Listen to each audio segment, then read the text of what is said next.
எங்க நம்ம தாடி வந்து இப்படி க ஃபோனை வச்சுருந்தா உங்க மூஞ்சி தெரியணும்ல எனக்கு. ஒன்று ரெண்டு பேர் தான் இருக்கீங்க சார். வணக்கம். மற்றவங்க எல்லாம் ரொம்ப புதுசாக இருக்காங்க. நீங்கள் பழைய ஆள் தான் என்னை மாதிரி. உங்கள் எல்லாருக்கும் வணக்கம் வணக்கம் வணக்கம். நன்றி. நீங்கள் எல்லாரும் வந்திருக்கீங்க, ரொம்ப சந்தோஷம். இந்த கான் சிட்டி இதை பற்றி சொல்கிறதுக்கு முன்னாடி, இந்த கான் சிட்டிங்கிற விளக்க எல்லாருமா சேர்ந்து ஏற்றி வச்சுருக்காங்க. இது வந்து ஜெகஜோதியா எரியணும்னா நீங்கள் எல்லாரும் அதை அப்பப்போ தூண்டி விட்டுக்கிட்டே இருக்கணும். இதுதான் ப்ரெஸ் அண்ட் மீடியாவுடைய மிகப்பெரிய பணி. அந்த பணியை நீங்கள் நல்லா சிறப்பாக செய்வீங்கன்னு நான் உங்கள் எல்லாரையும் நம்புகிறேன். தயவு செஞ்சு இப்போ கான்சிட்டிக்கு வருவோமா? வந்து பேசினவங்க எல்லாரும் வந்து கான்சிட்டியில் அம்மா வந்து நல்லா நடிச்சிருக்காங்க, நல்லா பண்ணியிருக்காங்க. சார் சொன்னார், மோகன் சார் சொன்னார், அவங்க ஒரு பார்வை பார்த்தாங்க பாருங்கன்னாங்க. நான் எதையுமே பார்க்கல. என் போர்ஷன் வரலும் டப்பிங் பேசிட்டு வந்துட்டேன். டைரக்டர் ஹரிஷ் சார், அவரை வந்து நாகராஜ் சார் தான் கூட்டிகிட்டு வந்தார். ஏன்னா அவரை பற்றி சொல்லலைன்னா அடுத்த படம் எனக்கு வாங்கி கொடுக்க மாட்டார். அதனால் அவரை பற்றி சொல்லிடுறேன். சொல்லணும்ல, அடுத்த படம் சான்ஸ் வேணுமா? முடிஞ்சிருச்சு, ரிலீஸ் ஆக போகுது. அவர் கூட்டிகிட்டு வரும்போது நான் வந்து கார்த்திகை தீபம்னு ஒரு சீரியலில் இருந்தேன். பட்டையாக விபூதி பூசிட்டு பெரிய பொட்டெல்லாம் வச்சுட்டு உட்காந்துருந்தேன். அவரோட எக்ஸ்ப்ரெஷன் அதுவே இது இல்லை, எங்களுக்கு வேறு ஜானகி வேணும் அப்படிங்கிற மாதிரியே பார்த்துட்டு வந்தார். அதனால இவர் தான் டைரக்டர், நாங்கள் படம் பண்ண போகிறோம். அவரை பற்றி பேக்ட்ராப்பெல்லாம் இப்போ ஒவ்வொருத்தராக பேசும்போது தான் தெரியுது அவர் ஈபியாக இருந்திருக்காருன்னு. ஏன்னா எங்களுக்கு கிடைச்ச ஒரே ஈபி பரத் தான். ஓகேங்களா? ஓ, இவரும் ஈபியாக இருந்திருக்காரா அப்படின்னு இப்போ தான் நான் கேள்விப்படுறேன். அவர் வந்து கதை சொல்ல ஆரம்பிக்கலை, ஆனால் கேரக்டர் சொல்கிறதுக்கு, அதாவது இந்த படத்தில் நீங்கள் நடிக்கணும் அப்படின்னு கேட்க வந்தார். முதல்ல எடுத்தோடனே சொன்னார், அம்மா நான் வந்து மேடம் இந்த கேரக்டர் வந்து நான் உங்களுக்காக தான் எழுதுனேன்னு பொய் சொல்ல மாட்டேன். நான் எங்கள் மனசில் வேற ஒரு ஆர்டிஸ்ட் பேர் சொன்னார். அப்போவே வடிவுக்கரசுக்கு, அப்புறம் எதுக்கு என்ன பார்க்க வந்த அப்படின்னு எனக்கு ஒரு திமிர் இருக்கும்ல நார்மலாக. அப்புறம் எதுக்கு என்ன பார்க்க வந்த அப்படின்னு பார்த்துனேன். ஆனால் நீங்கள் அந்த கேரக்டர் பண்ணணும். சரிங்க சார், நான் உங்ககிட்ட கதை சொல்லணும், என்னைக்கு வரணும்? நம்ம வீட்டிலலாம் வந்து எப்படின்னா, சினிமாங்கிறது என்னோட தொழில். நீ போறியா நடிச்சியா அதோட பேக்கப் ஆகி வீட்டுக்கு வந்தால் வீட்டு வேலைப்பார், எங்களுக்கு என்ன செய்யணுமோ அதை செய். அந்த மாதிரி கேரக்டருங்க நம்ம வீட்டில் இருக்குதுங்க. இவரை நான் வந்து வீட்டுக்கு வாங்க சார் கதை சொல்லலாம் அப்படியெல்லாம் கூப்பிடவே முடியாது. அதெல்லாம் அந்த காலம். கதை கேட்டது, நாங்கள் போய் ஆஃபீஸில் உட்காந்து கதை கேட்டது எல்லாம் அதே தான் நான் இங்கே பண்ணேன். நாகராஜ் சார்கிட்ட சொன்னேன், எப்போ நான் வரேன் ஆஃபீஸ்க்கு கதை கேட்கறதுக்கு, வேலை தானே, நமக்கு வேலை வேணும்னா எங்கே ஒன்றா போய் வேலையை கேட்டு வாங்கிக்க வேண்டியது தான். அப்படி நான் போனேன். படிக்கட்டு ஏறி போயாச்சு. போனோடனே ஏதோ கதை, என்ன அம்மா நீங்கள் இந்த character Yogi Babu sir. Yogi Babu sir இருக்கா? அர்ஜுன் தாஸ் சார். அவ்வளோவா எனக்கு தெரியாது. இந்த ஹீரோயின். சரி, இவ்வளோதான் சொல்லுவாங்கன்னு நான் நினச்சி போனேன். நம்ம போனால் ஈவினிங் ஏதோ பேசிட்டு இதுதான் இது சம்பளம் இப்படி இப்படி கொடுக்குறோம் சொல்லுவாங்க, அதோடு வந்துட போகிறோம். ஆனால் ஒரு லேப்டாப் எடுத்து வச்சுக்கிட்டார். ஓகேங்களா? நானும் சாரு மட்டும்தான் இருக்கிறோம். நான் இந்த நிமிஷம் வரல சாருன்னு தான் கூப்பிட்றேன் அவரை. இல்லை உங்களை சாரு எல்லாரும் அவரை பேர் சொல்லி கொடுப்பாங்க, ஆனால் எனக்கு வந்து அவர் டைரக்டர். சார் நான் உங்களையும் அப்படி தானே சார் கூப்பிடுவேன், ஒத்த பணமரம் நம்ம அப்படி தானே சார் கூப்பிடுவோம். அதனால் சார் சொல்லுங்கள் சார் ஆரம்பித்தாருங்க. நான் சிரிக்கிறேன். மங்களபுரம்ல என் பேர் ஜானகி, ஜாக்கி அதெல்லாம் சொல்ல சிரிச்சுக்கிட்டே இருக்கிறேன் நான் பாட்டு. கிட்டத்தட்ட ஒரு 2 தடவை டீ குடிச்சிட்டாங்க. டீ எடுத்துன்னு வந்து 2 தடவை கொடுத்துட்டாங்க. அந்த அளவுக்கு டைம். 2 சார் நல்லா இருக்கு சார். எனக்குள்ள நம்மளை காமெடி பண்ண சொல்கிறாரு இவருக்கு நம்பிக்கை இருக்குதா? நான் ஏன்னா ஏற்கனவே வேற ஒரு ஆர்டிஸ்ட் போகணுன்னு வந்தவர் இல்லையா சார். நல்லா இருக்கு சார், பண்ணுவோம் சார். அம்மா இந்தம்மா கதை ஓகேவா? மியூசிக்கோட டிஆர் மாதிரியே இவரும் மியூசிக்கோடவே கதையெல்லாம் சொல்லி முடிச்சிட்டார். சொல்லி முடிச்சுட்டு நம்ம ஜாலியாக பண்ணுறோம்மா.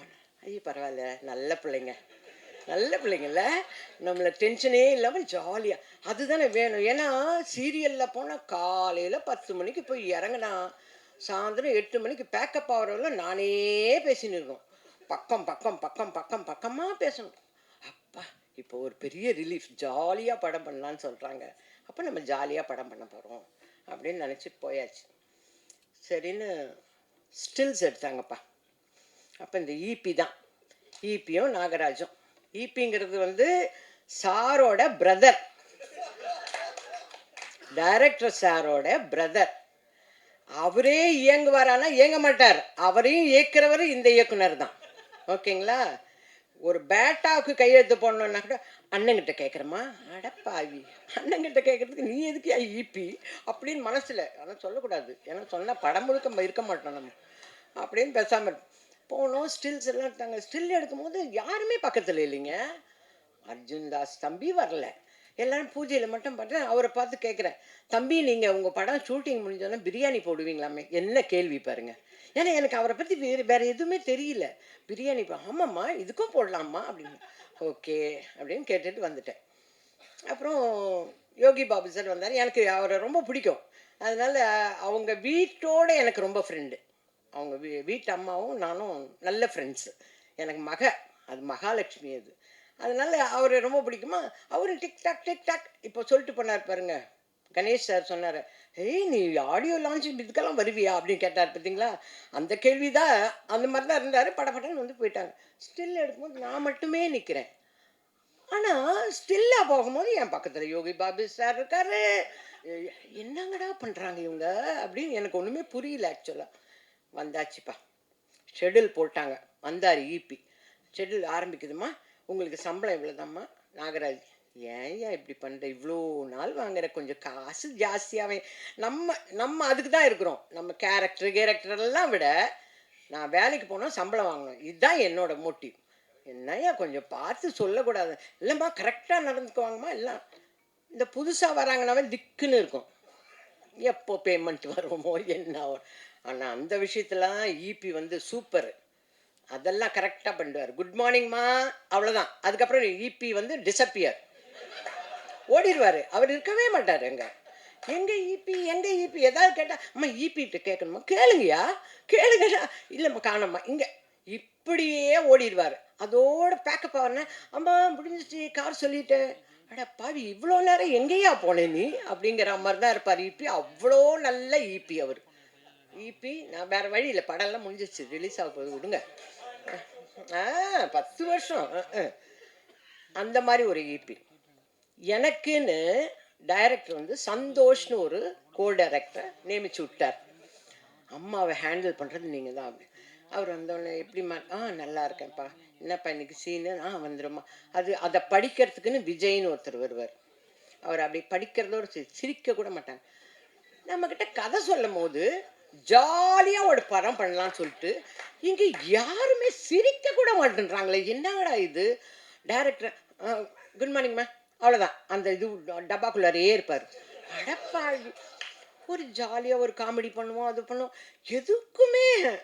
அப்புறம் டைலாக் வந்து, ஜாக்கி நான் கதையெல்லாம் சொல்ல மாட்டேன் சார், உங்கள் அளவுக்கு 2.5 மணி நேரம் கதை சொன்னால் என்ன வருது. நான் ஜாக்கி அம்மாவுக்கு தெரியும், அம்மா சொல்கிறேன் கேள். என்ன கட்டுக்கட்டாக பேசுகிறாரு இவர். இதே அம்மா நீங்கள் ஜாக்கி இது நார்மல், ஜாக்கி அம்மா சொல்கிறேன் இல்லைடா, நான் பார்த்துக்கிறேன்டா, நீ இப்போ இதுதான் வடிவு கரைச்சி 47 வருஷமாக ட்ரைனிங் எடுத்த ஒரு விஷயம். இங்கே புதுசாக வந்து ஜாக்கி நான் சொல்கிறதுக்கு என்னப்பா பட்டு பட்டுன்னு ஓடிக்கிறாரு இவர். எனக்கு பயமாக இருக்குது, நீட் எக்ஸாம் எழுத போன மாதிரி ஆயிட்டேன். ஐயோ கதை சொல்லும் போது ஜாலியாக இருந்தது, இங்கே வந்தால் அந்த யோகி பாபு தம்பி வந்தோடனே ஏதோ நல்லா பேசுவார்.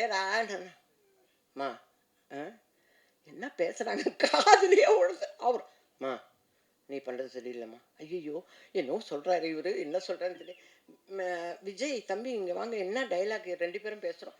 அவர்கிட்ட கேட்டுக்கிட்டு, விஜய் கிட்ட கேட்டுக்கிட்டு, ஓ இதை தான் இவங்க சொல்கிறாங்கன்னு ஒரு யூகத்திலேயே நடித்தேன் இந்த படம். ஓகேங்களா? நடிச்சுட்டு இவர் கூட ஒரு ஸ்டில் எடுத்தேன், அர்ஜுன் தாஸோட ஒரு ஸ்டில் எடுத்துட்டு என் பேத்திக்கிட்டு போய் நான், ஐயோ நீ மட்டும் அர்ஜுன் தாஸோட எடுத்தேன், ஐயோ எனக்கு ரொம்ப பிடிக்கும் அவர் வாய்ஸ். என்னங்கடா இது இது இது இது 4ஆம் கிளாஸ் தான் படிக்குது, அதுக்குள்ளடா அர்ஜுன் தாஸ் ஊங்குது. ஒண்ணுமே இரு பாப்பா, அவர் வில்லன் தான். அவர் அதுல தான்மா வில்லன், இப்போ இதுல ஹீரோ ஆயிட்டாரா?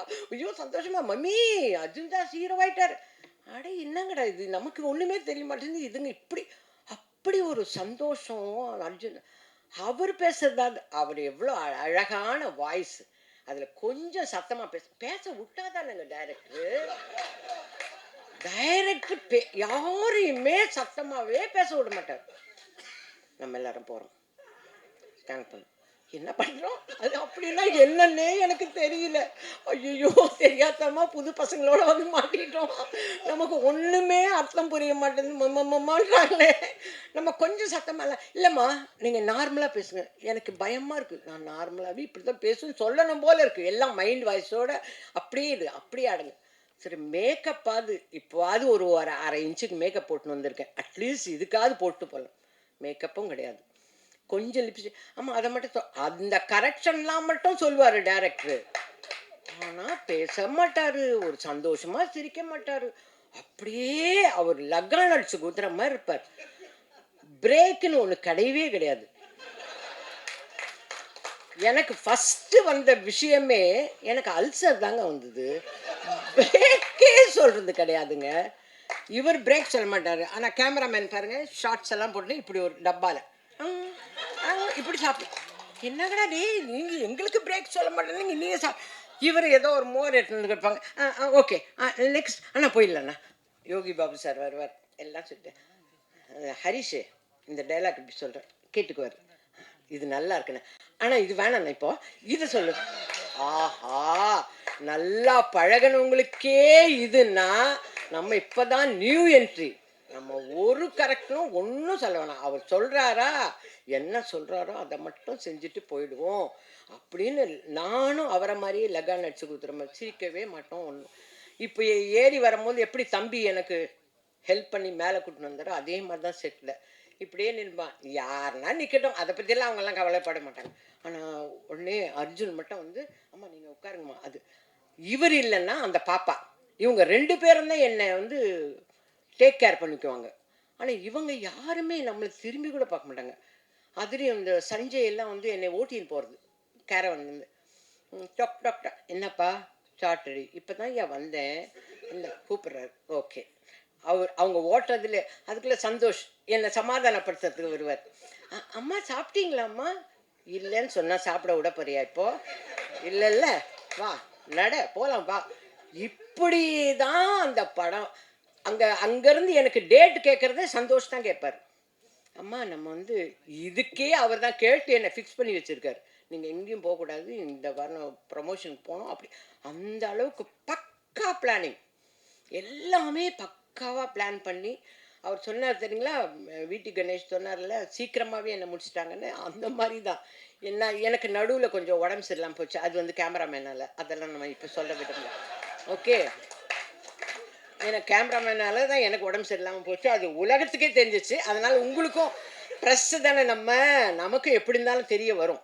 ஓகே, அது அவரால் உடம்பு சரியில்லை, எப்படி அம்மா வருவாங்களா மாட்டாங்களா, நான் சொல்கிறேன் இந்த டேட்டில் நான் ஹாஸ்பிட்டல் போகிறேங்க.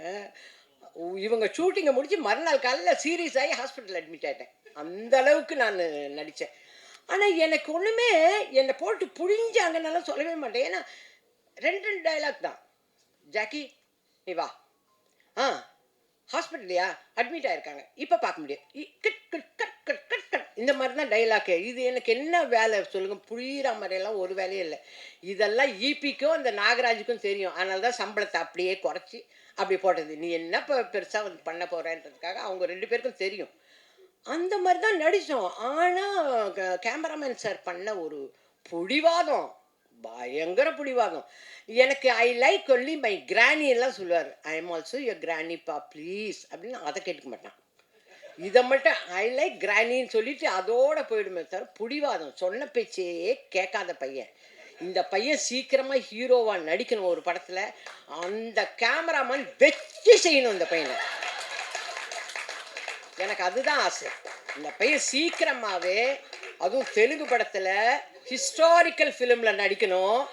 அப்பதான் நான் வேணாம் வேணாம் சொன்னதெல்லாம் உன் மூக்குக்குள்ள போடுவாங்க. அப்படிதான் வரணும். அந்த மாதிரி ரொம்ப பிடிவாதமான பையன். அதை கூட எங்க ஹரிஷ் டைரக்டர் காதுலயே வாங்க மாட்டார். இந்த மாதிரி பண்றாங்க, அந்த மாதிரி பண்றாங்க, எதுவுமே பண்ண மாட்டேன். என்ன ஹாஸ்பிட்டல்ல இருந்து வந்து பார்க்கும்போது, அம்மா நீங்க எதுவா இருந்தாலும் என்கிட்ட சொல்லணுமா? அது எப்படிங்க?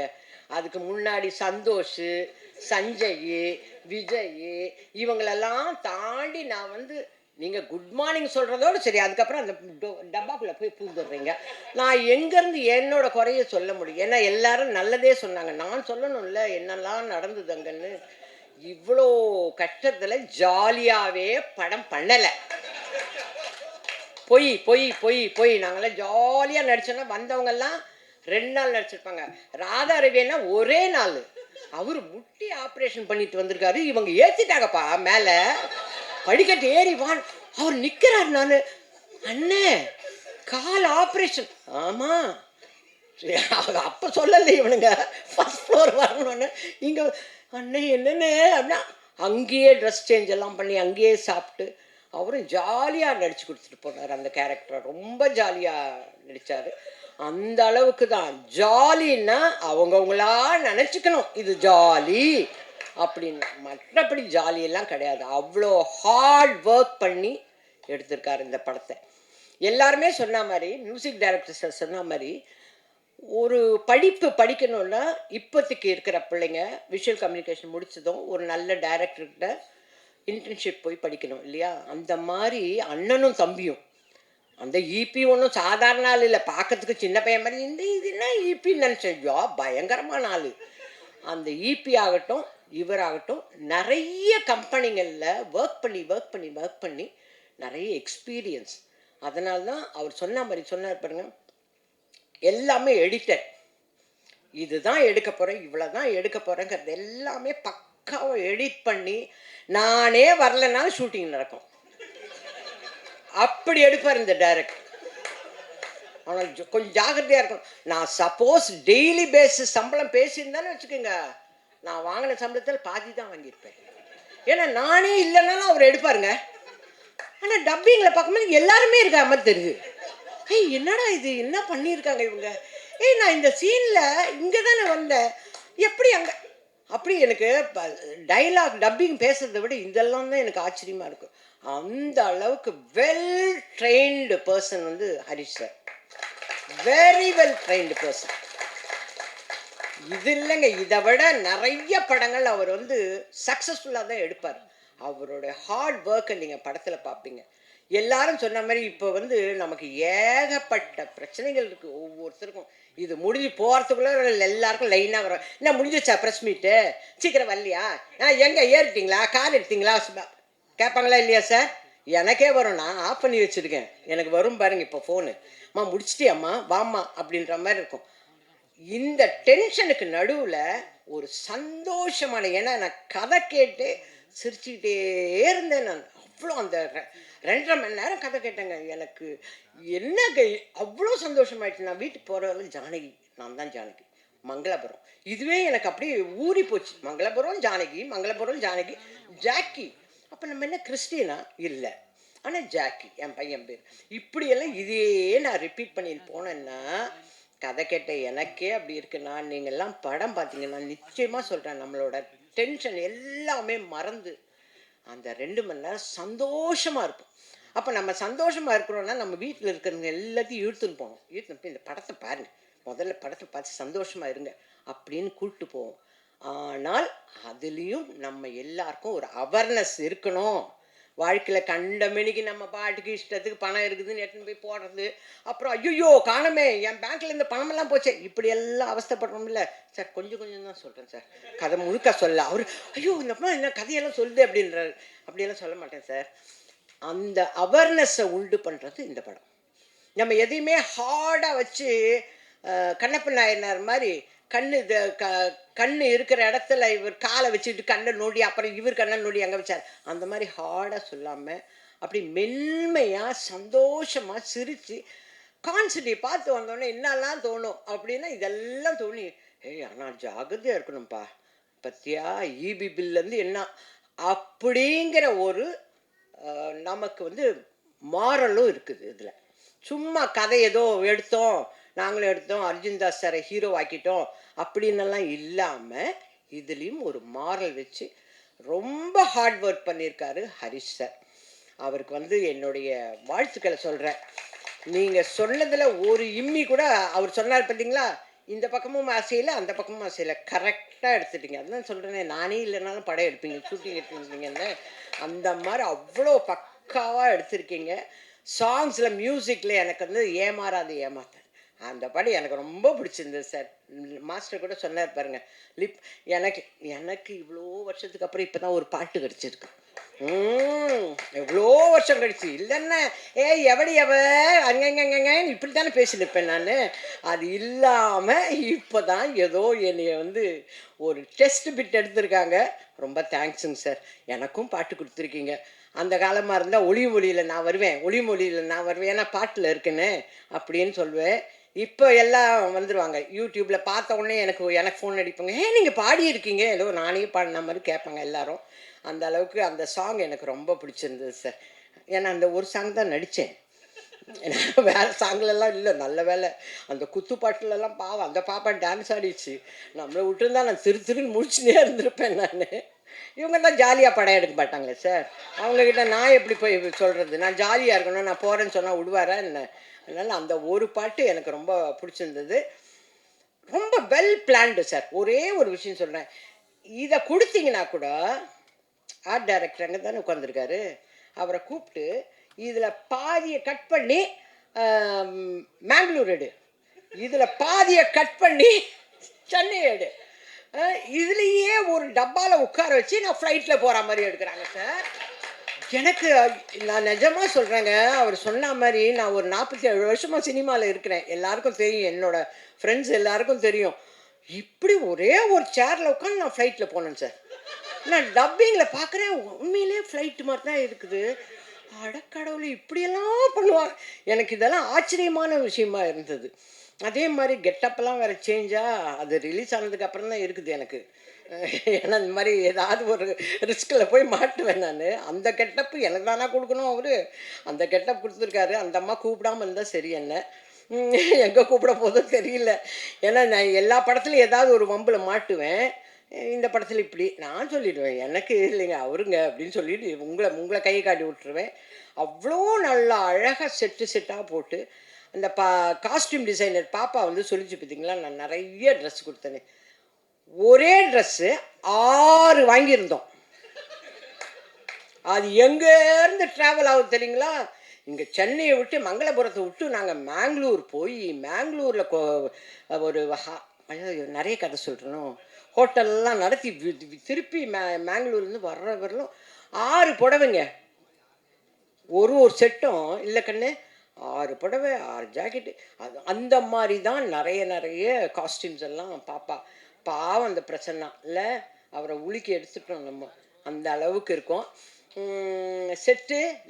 நீங்களும் வந்து இந்த டிஓபியோட சேர்ந்து என்னை பழி வாங்கினீங்க, அது மட்டும்தான் என்னால் இன்னவரையிலும் ஒன்றும் சொல்லிக்கவே முடியல. அந்த மாதிரி இனிமே ஃப்யூச்சரில் போனீங்கன்னா, என்னை மாதிரி வயசான ஆர்டிஸ்ட் வராங்கன்னா கொஞ்சம் கன்சிடர் பண்ணுங்கள், பண்ணலாமா பண்ணக்கூடாதா அப்படிங்கிறத கொஞ்சம் தயவு பண்ணி கன்சிடர் பண்ணுங்கள். அதை தான் நான் இந்த ஃபங்க்ஷனை உங்கள்கிட்ட ரிக்வெஸ்ட்டாக வைக்கிறேன் நான். மற்றபடி சாங்குக்கு நீங்கள் எழுதுனீங்க, அவர் டான்ஸ் பண்ணிட்டாரு, நீங்கள் மியூசிக் போட்டீங்க, அவர் செட்டு எல்லாம் பண்ணிட்டாரு. எல்லாத்த விட எனக்கு வந்து டைரக்டர்கிட்ட இப்போ பேச வருவார்ல டைரக்டர், அப்போது டைரக்டர் எனக்கு சொல்லணும், அவர் யோசித்த ஆர்டிஸ்ட்டை விட நான் நல்லா, சும்மாலாம் சொல்லக்கூடாது, நீங்கள் பொய் சொல்ல மாட்டீங்கன்னு எனக்கு தெரியும். பரவாயில்லம்மா, ஓரளவுக்கு ஒரு 90% பண்ணியிருக்கீங்க, அந்த அம்மா நடிச்சிருந்தா அந்த 100% நல்லா இருந்திருக்கும்ன்றத உண்மையை சொல்லணும். அந்த அம்மா பேரை சொல்லவே வேணாம். ஓகே, அது எனக்கு உங்களுக்கு அந்த இபி இந்த நாகராஜுக்கு மட்டும் தெரிஞ்சது அப்படியே இருக்கட்டும்.